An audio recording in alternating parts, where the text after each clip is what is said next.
Okay, I have 8 pants, 30 shirts, 15 pairs of different socks. How many possible outfits can we create? There's 3 groups, and you're picking one from each.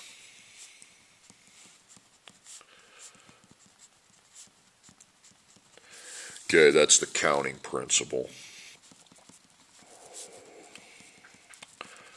So, you have 8 in the first group, you only need one factor of 8 because you're only picking one from that group, and then 30, and then 15, one of each of those groups. So 8 times 30 times 15 is going to be 3,600, and possible outfits.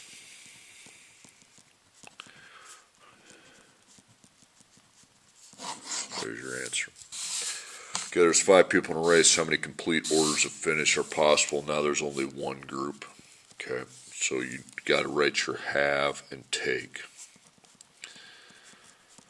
You have 5. It says first. It says complete. When it says complete orders of finish, just assume it's all. That's complete.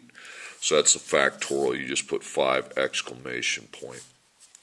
You take 5 times 4 times 3 times 2 times 1, that's 120. You always label that possible orders.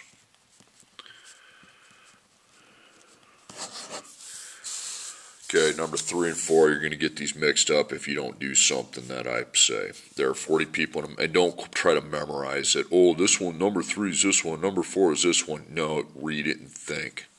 There are 40 people in a marathon. How many possibilities of first, second, third, and fourth place finishes are possible? So there's one group. Okay. So have and take. Okay, so we have 40, but we're not taking all of them. It just says first, second, third, fourth. So you're taking 4. Now next to that 4, you put whether they have to be ordered. Well, I see these words. Those words mean that the 4 are ordered. Okay, so if they're ordered, you use P, the permutation. So 44 and minus those, you get 36. Now on a P, you want to circle the 4, okay, on a P, because you leave that out. So we're just going to divide 40 factorial by 36 factorial. So I go 40 times 39 times 38 times 37 times 36, and then divide by 36. So it's just the 40 times 39 times 38 times 37. Gosh.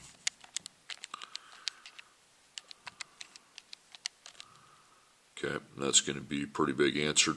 2,193,360. And you label that possible orders.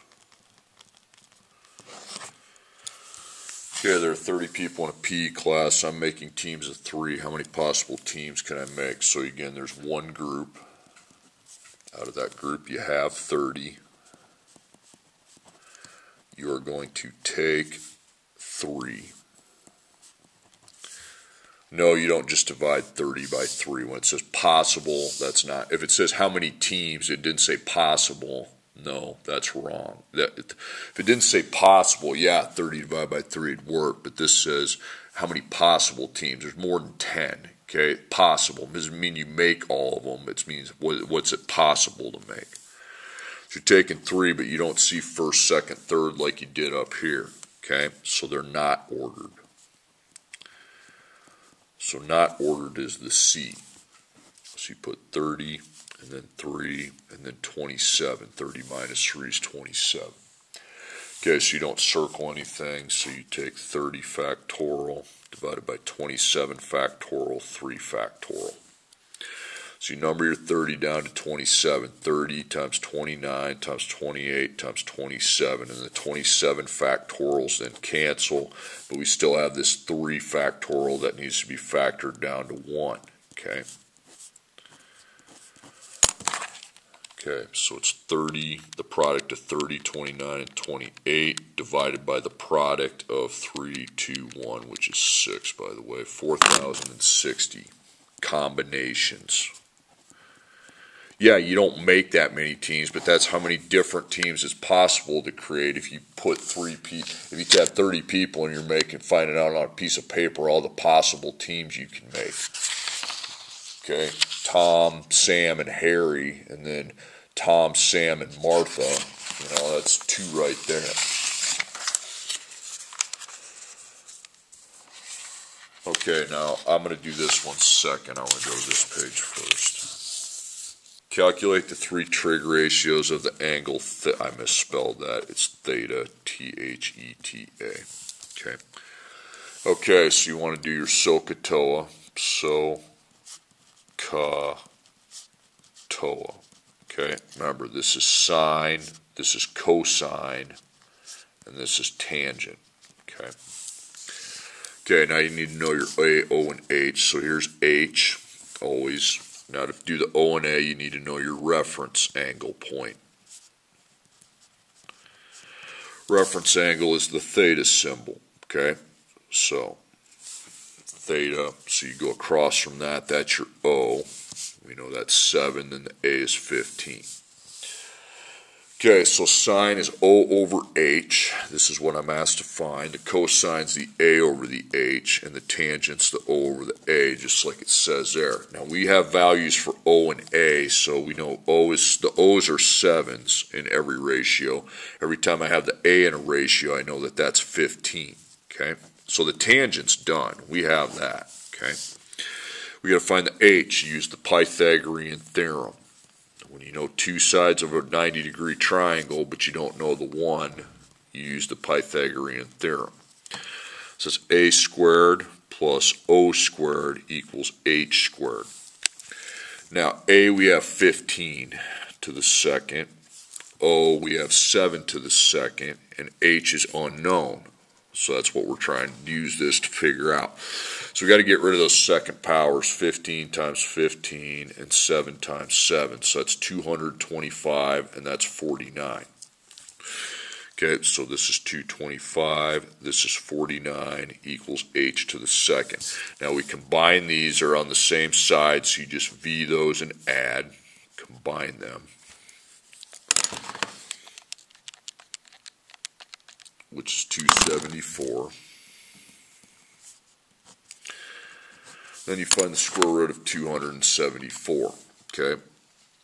So the square root of 274 is a rational. So it's IRR. So you put a division sign, and just when it's on this side, just make your 2 parentheses here. Okay? So start dividing by your perfect squares, please. So 225, nope. 196, nope. 169, nope. Nope. Nope. Nope. Nope. Nope.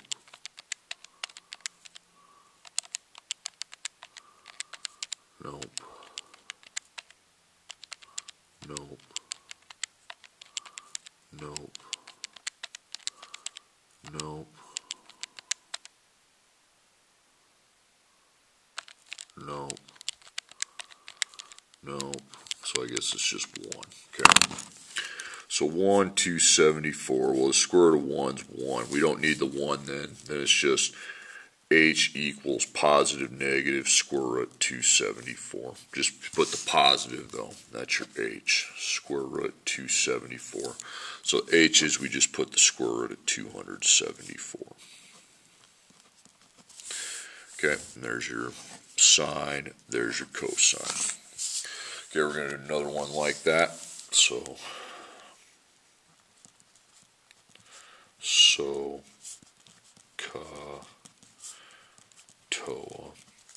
sine, cosine, tangent. Okay, so this is H. We don't have the value for that, obviously. Now your reference point, again, is the theta symbol. So you go to put your pencil on the theta, go the other way, there's your O, opposite. and this is A. Hypotenuse, opposite, adjacent.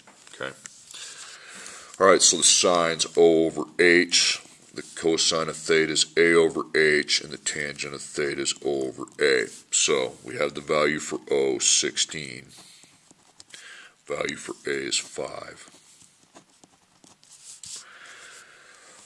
Okay, then H. So Pythagorean Theorem.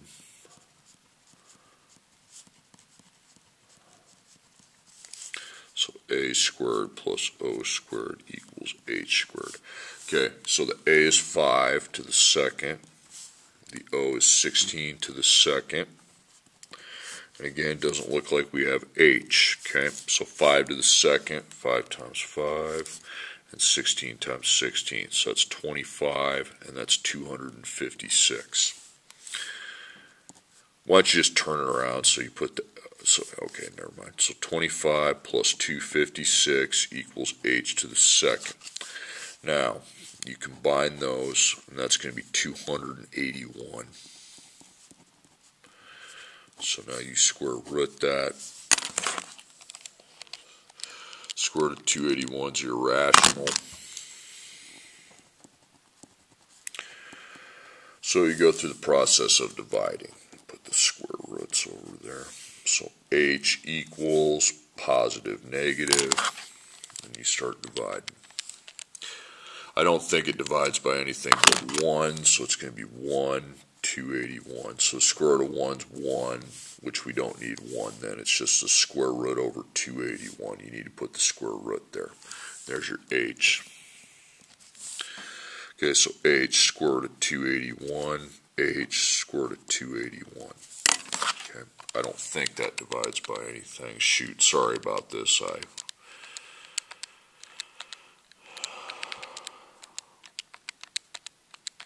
should have actually done it before I went to it.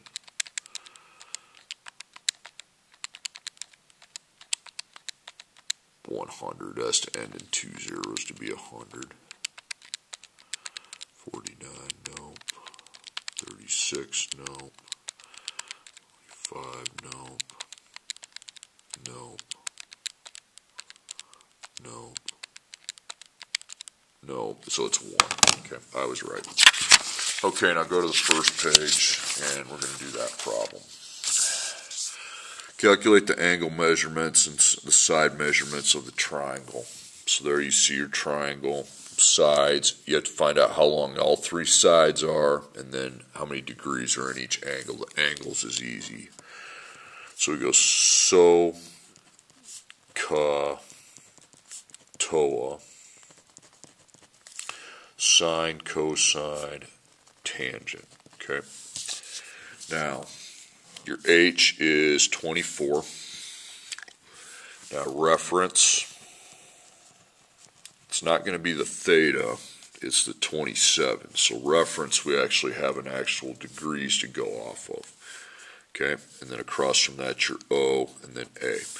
Okay, now let's talk about this. Sides, just put H, O, and A. Doesn't have to be in that order.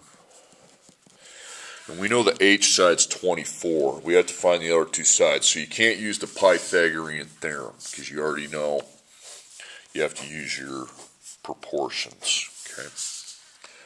Okay, we're going to find A here. We're going to find O here.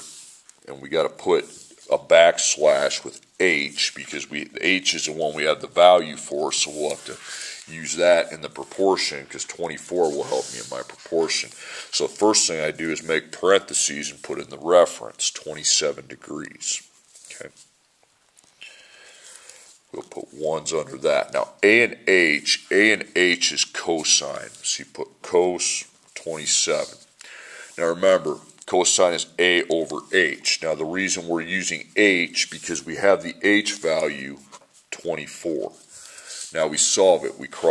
Here I'm solving for the A, so I find the other cross product, cos 27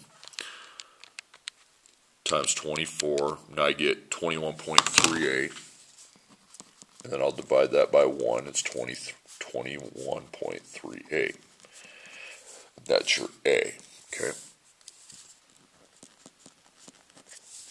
Okay, now O and H. O and H would be sine. Okay, again, that's O over H. Okay, now again, my H value is 24.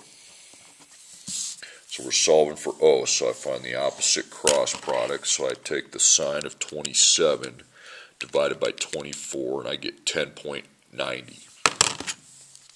I don't care how it's rounded. Okay, divided by 1 is 10.90.